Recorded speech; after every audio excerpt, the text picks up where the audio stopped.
Jim Bailey asked me what the theme was going to be for Advent. I said, the light is on its way. And Spirit obviously worked through Jim to create this beautiful display that depicts that very theme. Jim was able to find a beautiful star that represents the light. And it makes me think in the Christmas story of the Magi, or the three wise men who saw the star. And if you remember the Christmas song about the kings, we three kings, star of wonder, star of night, guide us to that perfect light. That's what the next 4 weeks are about. It's about our being guided to the perfect light, to the light of the world. And the liturgical color for this season is this beautiful dark blue. And that dark blue represents the color of the sky right before dawn. And it's all about hope and expectation that even in a dark, cold winter's night, we know that the color of this sky represents that the sun is coming. It is on its way. We don't give up hope. Advent means, the word itself literally means coming or arrival. And that's what we're doing. We're awaiting the arrival of the light of the world. And we're doing so not anxiously. We're doing so with great patience and great expectation. Now, it's a period of waiting. And we in our culture today are not very good with waiting. We don't like to wait. We don't want to be waiting online. We want instant gratification. That's why you see all these online retailers are saying, get free overnight shipping, because we want everything right away. We don't want to wait. But this period of Advent is a period of waiting. And we do so patiently, but we do so with great joy and expectation. And I love that the word Advent is part of the word adventure. Because that's really what this is. It's an adventure. If I said we're going on an adventure, you'd all be excited. And I want you to be excited this season because something amazing is happening. It's the birth of the light. That's what we're preparing for.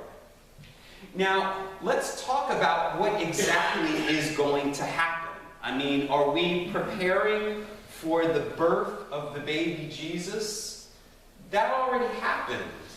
That happened over 2,000 years ago. So what are we preparing for? Jesus already came. So are we preparing for a second coming of Jesus? Is that what this is?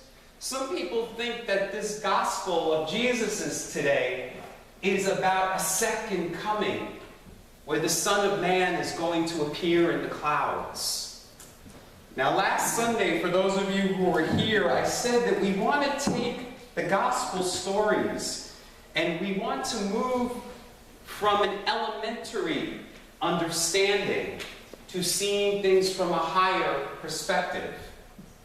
Some people see the second coming as literally the man from Nazareth, that 33-year-old man from Nazareth with the long hair and the beard and the sandals is actually going to appear again on earth. And some people he's going to save, and some people he's going to damn. That's one interpretation. But what if that isn't all there is to the second coming? Because I think there is a second coming. And I think that Christ's light is going to reappear in human form.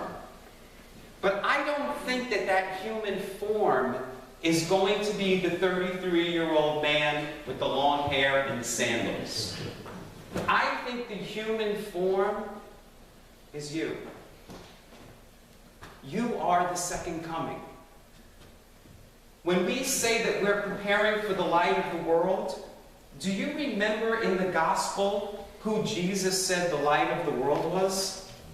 He said, you are the light of the world. That's what we're preparing for. That's what this season is about. It's about the birth of the light in you. That's what this season is all about. The baby already came. Now the second coming is in you. Jesus tells us again and again in this gospel today to keep awake this season. And I want to talk today about what are we awakening to? Well, if you all know that Christmas carol that says, "O come, Emmanuel."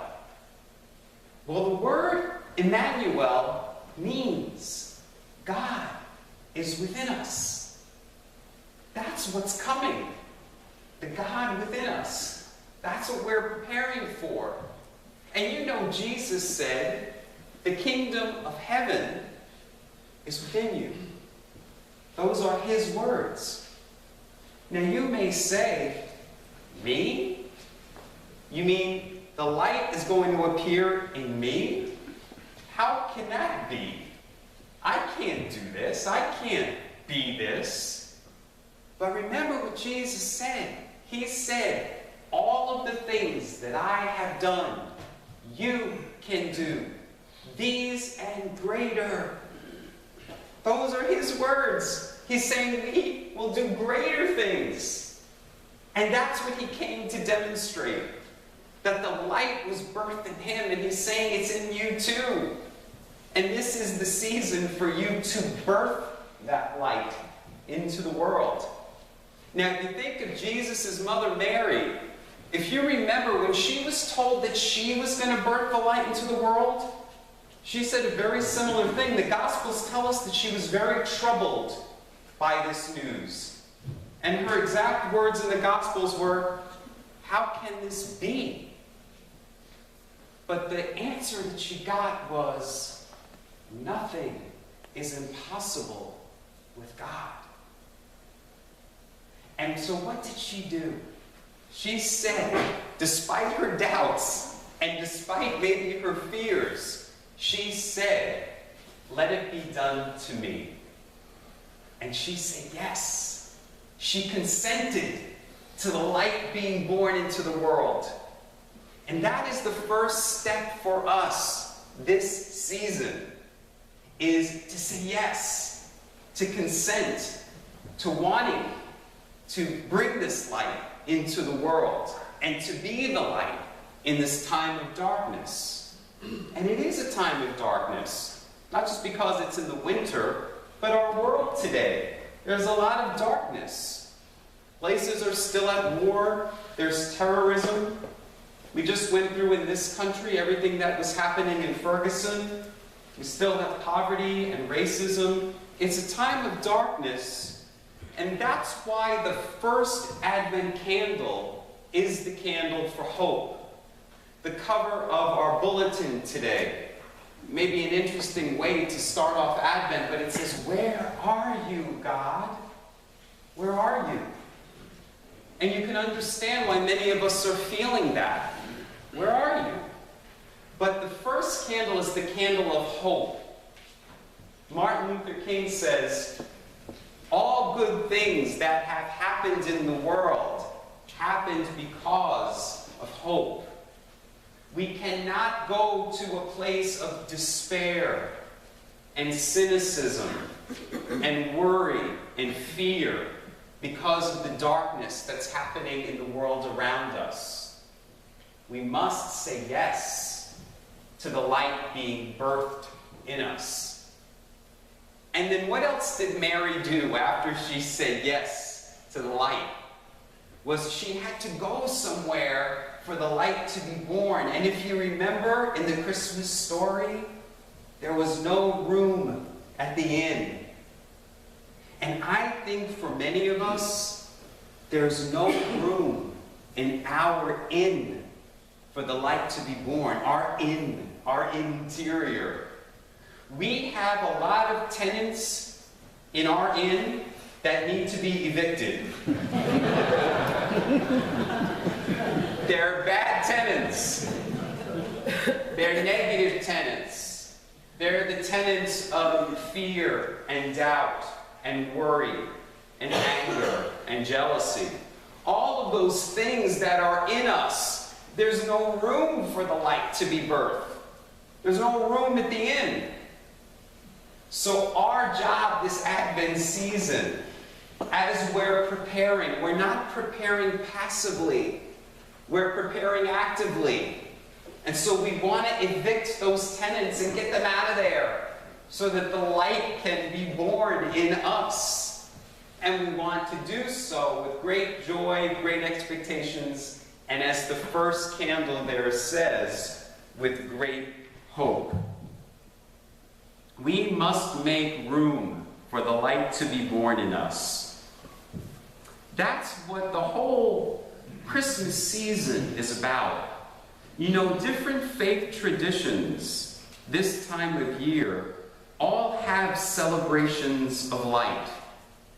So in the Hindu tradition, they have Diwali, the celebration of light. In Jewish faith, there's Hanukkah, and they light all of the lights. Many of you know about Kwanzaa, also happens this time of year. It's the celebration of light. It's all the same light, no matter what faith tradition it is. There's one star, and one light.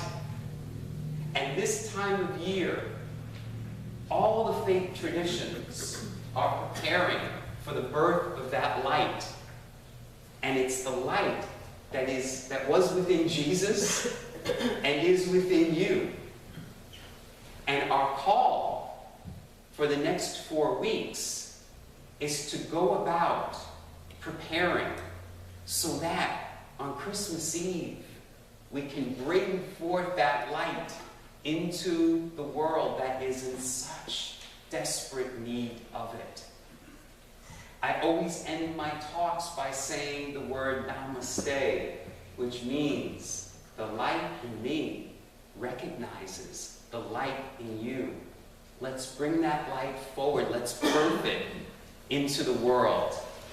And let's be the light that we were created to be. Namaste.